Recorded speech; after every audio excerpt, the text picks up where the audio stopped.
Nah, sekarang mulai pembahasannya ke cloud computing gitu. Korelasinya apa kalau cloud computing dan operating system? Ya, tanpa kita sadari, tanpa banyak orang sadari, kita sehari-hari itu pakai cloud computing gitu. Jadi kalau di awal udah ngebahas Linux, lalu ngebahas itu perbedaan Linux dan Windows, apa itu operating system, kalau semuanya itu udah ada, semuanya itu udah berkulminasi, culminated. Nah, barulah ini salah satu kegunaan, salah satu teknologi yang sangat terkenal gitu, yang sangat bermanfaat lah. Apalagi di era serba digital, di mana yang penting ada internet lah gitu. Kebanyakan orang kan pasti bakal mikir kayak gitu, yang penting ada internet, mau ditempatin di mana aja yang penting ada internet, kasarnya mereka bisa hidup gitu. Dan cloud computing tanpa mereka sadari itu mereka gunakan setiap harinya gitu. Coba kita masuk ya, saya akan coba jelasin apa itu cloud computing. Nah, to simply put, cloud computing is the delivery of computing service, termasuk di dalamnya server, storage, database, networking, software, analytics, dan intelligence over the internet, atau bisa disebut the cloud. Itu emphasize on the internet gitu. Tolong emphasize di kata internet gitu, karena cloud computing itu harus 100% menggunakan internet. Gitu. Kalau nggak ada internet, kita nggak bisa bilang itu cloud computing. Gitu. Nah, to offer faster innovations, flexible resources, and economic scales, gitu. Jadi tujuannya banyak. Gitu. Dari cloud computing kegunaannya banyak, manfaatnya banyak, dan kenapa kita harus pakai cloud computing? Di belakang akan saya coba elaborasikan juga, gitu.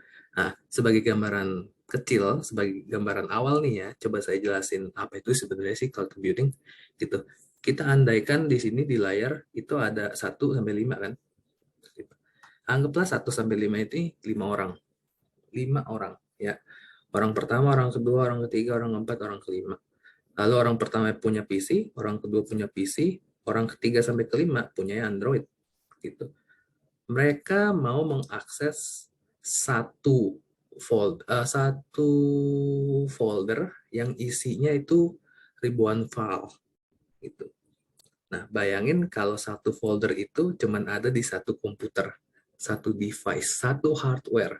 Gitu. Dari kelima orang ini mau ngambil satu file aja itu harus effort ke satu hardware tersebut. Gimana kalau yang orang pertama lagi cuti? Gimana kalau orang keempat lagi keluar negeri? Kan ribet banget. Nah, disinilah peran cloud computing gitu. Peran yang paling apa ya, bisa dibilang paling berguna, paling berfungsi gitu. Nah, misalkan orang yang keempat nih, tadi kan saya bilang lagi keluar negeri, anggaplah yang paling dekat Singapura, Malaysia. Anggaplah orang keempat lagi ke Malaysia gitu. Tapi ada kliennya orang keempat ini mau minta data gitu. Datanya ada di hardware gitu. Kalau di hardware kan ribet banget, urgent. Ya kan? Orang keempat harus datang pulang lagi ke Indonesia buat ambil hardware, udah liburannya terpotong. Nah, kalau di cloud, dia di Malaysia, asal ada internet, dia tinggal ke bar kayak dia mau ke coffee shop, dia mau ke tempat apapun yang ada internet, dia nebeng bentar lah internetnya. Dia ambil filenya, dia kirimkan ke klien, udah masalah beres.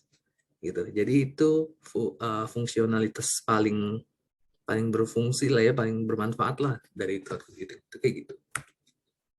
Coba kita next ya. Nah, lanjutannya apa? Why do you need cloud computing? Yang pertama itu data storage center. Jadi benar-benar tersentralisasi di satu cloud, di satu file yang ada di internet. Gitu. Jadi nggak perlu kesebar-sebar. Bayangin kalau ada datanya super banyak, ada 5 hard disk atau 5 SSD yang dipecah-pecah. Kita kan juga bingung gitu. Kita akan bingung, kita tadi simpan file di mana ya, atau kita dulu simpan file di mana ya. Karena ada 5 kemungkinan tempat kita menyimpan file. Kita sedangkan di cloud computing itu cuma satu, centralized. Gitu. Memang bisa dibagi-bagi sih, memang bisa dibagi-bagi. Tapi main sources-nya itu cuma satu kan, satu satu cloud, gitu, satu file besar, gitu. Nah yang kedua security. Perusahaan-perusahaan yang berbasis cloud computing yang dalam tanda kutip menjual jasa cloud computing itu pasti menjamin keamanan data gitu. Keamanan data klien, data user, data customer pasti dijamin. Karena segitu gentingnya loh. Informasi-informasi mau itu file Excel, foto, data lokasi, data biodata diri, itu sepenting itu. Bisa bisa banget disalahgunakan kalau jatuh ke tangan yang salah informasi-informasi tersebut gitu. Karena itu penyedia jasa cloud computing pasti menjamin security, jadi nggak perlu khawatir di sana. Gitu. Yang ketiga itu adalah fleksibel dan easy to use. Gitu. Contoh yang barusan saya sebut, kalau ada orang di luar negeri butuh satu file urgent, ya fleksibel aja gitu, easy banget, gampang banget menggunakannya. Gitu. Yang penting ada internet kok. Gitu. Jadi dia nggak perlu effort pulang lagi ke rumah, dia nggak perlu effort buat suruh-suruh orang, dia bisa sendiri gitu. Kalaupun ada orang yang mau nyuruh orang lain mendelegasikan retrieve data, pendapatan data itu ke orang lain juga nggak akan kesusahan gitu karena sangat mudah gitu. Yang keempat, no hardware cost gitu. Jadi kita nggak perlu beli hard disk tambahan untuk menyimpan data, nggak perlu. Itu tinggal simpan di cloud computing. Bayangin aja kalau satu hard disk itu sekarang harga hard disk berapa ya? Terakhir saya mau beli hard disk itu harganya 700.000, itu 500 giga. Itu anggaplah yang 1 tera itu harganya 1 juta. Gitu. Kita punya file yang bejibun, kita butuh 1 tera, kita harus ngeluarin 1 juta gitu. Mending kita bayar subscription di cloud computing gitu. Seberapa sih harganya itu, dan dari sistem keamanan juga lebih aman. Dan kalau di hard disk atau SSD kan itu bisa rusak, amit-amit kalau misalkan PC atau laptopnya kebakar, udah file hilang gitu. Sedangkan kalau di cloud itu kan disimpan terus, jadi super aman gitu. Dan yang terakhir, large storage capacity gitu. Jadi memang tergantung provider penyedia jasa cloud computing ya gitu. Cuman kalau kayak yang paling common mungkin ya, yang the most common one that everybody use mungkin itu Google, Google, Google Drive. Google Drive juga itu besar banget. Bahkan pas saya dulu saat kuliah dapat Google Drive untuk khusus untuk students itu unlimited storage gitu. Jadi seberfungsi itu sih cloud computing. Gitu. Ini ada 3 kinds of cloud services. Gitu. Ini ada beberapa notes. Yang pertama infrastructure as a service. Gitu. Apa sih itu layanan infrastructure as a service? Bisa lihat ini layanan cloud computing berupa infrastructure IT yang siap digunakan. Di dalamnya mencakup CPU, RAM, bandwidth, dan konfigurasi lainnya sesuai permintaan user. Gitu. Emphasize on permintaan user. Gitu. Users request. Gitu. Contohnya apa sih? Contohnya yang mungkin pernah yang sering didengar dan sering dicontohkan itu adalah Google Compute Engine, AWS Elastic EC2, dan Microsoft Azure. Azure atau Azure? Again, saya kurang tahu sebetulnya. Nama teknis ilmiah yang tepat Azure atau Azure saya kurang tahu. Anyway, itu nggak penting. Let's get a move on. Yang kedua adalah platform as a service. Gitu.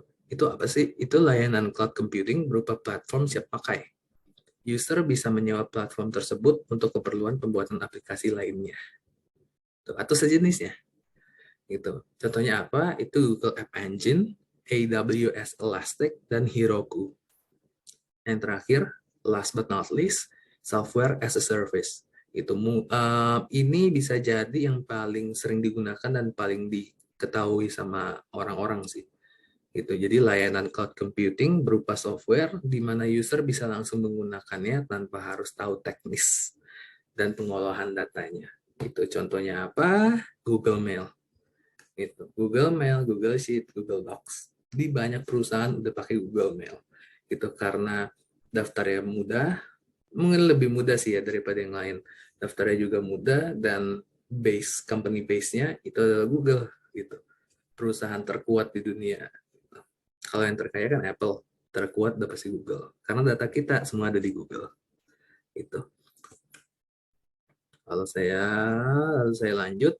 Nah, ini adalah tipe-tipe cloud gitu. Yang paling umum itu adalah public cloud dan private cloud. Itu dari namanya aja mungkin kalian udah bisa nerka-nerka nih ya. Apa sih itu public cloud? Apa sih private cloud? Karakteristiknya apa sih? Apa yang membedakan kedua cloud ini? dari kata public dan private, mungkin kalian bisa menerka ya. Cuman saya akan coba tetap menjelaskannya. Itu. Yang pertama ada public cloud. Public cloud itu adalah cloud computing services which provided to the general public. Jadi untuk yang memang disediakan untuk masyarakat umum gitu. Kita sebagai user can directly register or use existing services. Contohnya program-programnya Google Cloud, AWS, dan Alibaba Cloud. Kalau private cloud, itu cloud computing services provided to meet the internal needs of the company. Itu. Contohnya apa? Kalau tadi saya barusan banget, saya udah singgung Google Mail. Nah, saya coba contohin di Virtus lah ya. Karena saya kerja di Virtus, semua sales trainee di batch saya, itu anak-anak baru, itu emailnya, belakangnya, domainnya itu @virtusindonesia.com. Gitu. Di sana ada Google Sheets dan Google Drive. Ada juga Google Classroom. Itu, yang diberi akses oleh Kak Regina namanya. Gitu. Kak Regina mau kasih akses ke orang yang khusus nih, di virtusindonesia.com. Gitu. Private. Cuma bisa digunakan oleh karyawan Virtus. Gitu. Ada orang lain yang mau buka link itu, misalkan saya kasih orang tua saya link tersebut. Orang tua saya mau akses itu tanpa punya email dengan domain virtusindonesia.com, nggak akan bisa kebuka. Gitu. Jadi private cloud itu kayak gitu. Nah, ini gabungannya, hybrid. Namanya aja udah hybrid ya. Jadi pasti gabungan gitu. A combination of public cloud and private cloud services implemented by a company. Gitu. In a hybrid cloud, you can choose which business processes can be moved to the public cloud and which business processes must continue to run in the private cloud. Gitu. Jadi, which is which? Gitu. Mana yang mana nih? Gitu.